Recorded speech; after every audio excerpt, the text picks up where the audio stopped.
निम्न में लेखन की विधियां हैं: अनुकरण विधि, मॉन्टेसरी विधि, विश्लेषण विधियां, उपरोक्त सभी। तो ये सारी विधियां हैं, हम चले जाएंगे विकल्प डी के साथ। ये आपका डी सही हो जाएगा। अगला,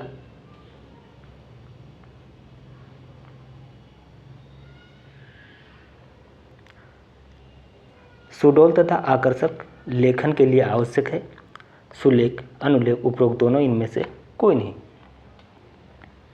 दोनों आवश्यक है, हम चले जाएंगे विकल्प सी के साथ। सुतलेख का देखकर लिखना, सुनकर लिखना, ए बी दोनों, इनमें से कोई नहीं। तो सुतलेख में हम क्या करते हैं, हम सुनकर लिखते हैं, हम चले जाएंगे विकल्प डी के साथ।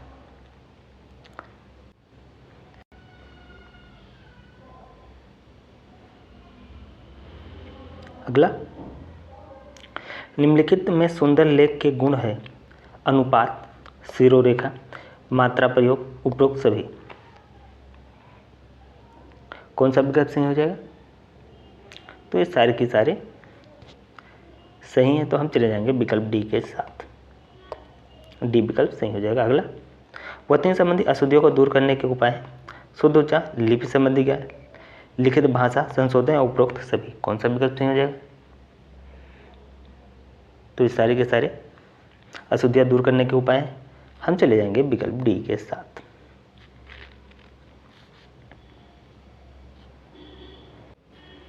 वर्णों के बीच कितनी पाई की दूरी होनी चाहिए? 1 पाई, 2 पाई, 3 पाई, इनमें से कोई नहीं। कितनी होनी चाहिए? 1 पाई। हम चले जाएंगे विकल्प ए के साथ।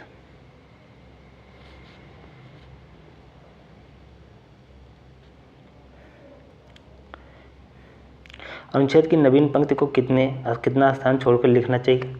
10 से 12, 5 से 6, 10 से 8 से 10 या 11 से 12, 10 से 11। तो कितना? 10 से 12। हम चले जाएंगे विकल्प ए के साथ।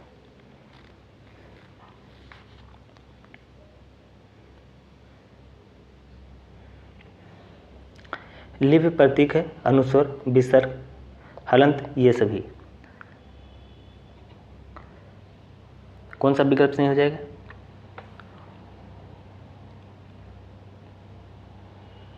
तो ये हो जाएगा आपका ये सभी। हम चले जाएंगे विकल्प डी के साथ। अगला, लेखन शिक्षण में लिपि का अर्थ है रेखाओं, चित्रों द्वारा विचार व्यक्त करना, भाव विचारों द्वारा व्यक्त करना, भाव विचारों द्वारा व्यक्त करना, लिखावट, रेखाएं खींचना, इनमें से कोई नहीं। कौन सा सही हो जाएगा? तो ये हो जाएगा रेखाओं, चित्रों द्वारा विचार व्यक्त करना। हम चले जाएंगे विकल्प ए के साथ। अगला,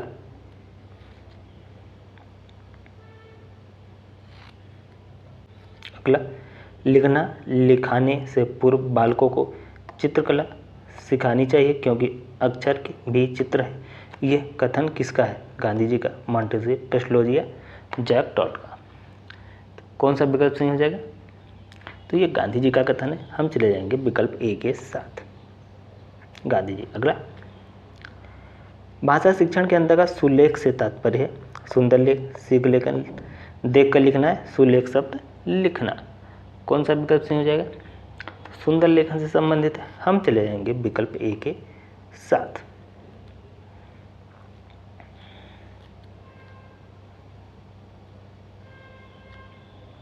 अगला, अशुद्ध वर्तनी वाला शब्द है अति उत्तम, अभ्युदय, अत्यधिक, अन्वय।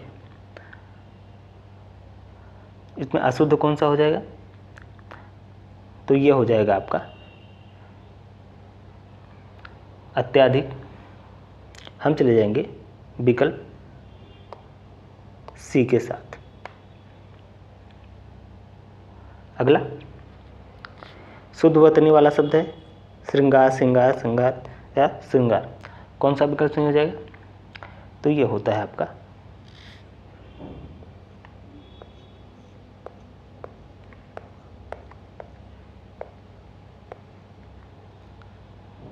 श्रृंगार।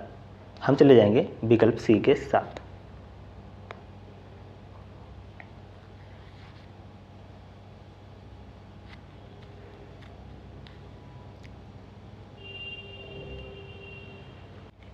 अगला शुद्ध वतनी वाला शब्द है कुमुदनी, कुमुदनी, कुमुदनी या कुमदुनी। कौन सा विकल्प सही हो जाएगा? तो ये हो जाएगा आपका कुमुदनी।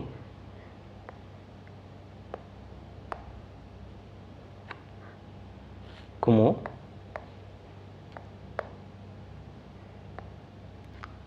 ये आपका हो जाएगा कुमुदनी, विकल्प सी। हम चले जाएंगे विकल्प सी के साथ। अगला, कलम पकड़ने की सही विधि है पहली और दूसरी उंगली के बीच में कलम पकड़ना, पहली उंगली अंगूठे के सहारे से पकड़ना, पहली और दूसरी उंगली के बीच कलम रखकर अंगूठे से दबाना, इनमें से कोई नहीं। तो पहली और दूसरी उंगली के बीच कलम पकड़कर अंगूठे से उसको दबाना, ये सी ऑप्शन के साथ हम चले जाएंगे।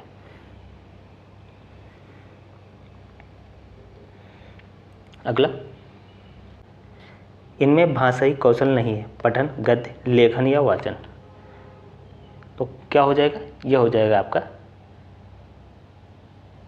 गद्य। हम चले जाएंगे विकल्प बी के साथ। अगला, इनमें से कौन सा शुद्ध शब्द है? वानर, पट, छेद या मिष्ठान। कौन सा है? तो वानर, ये क्या है? शुद्ध है। हम चले जाएंगे ए के साथ।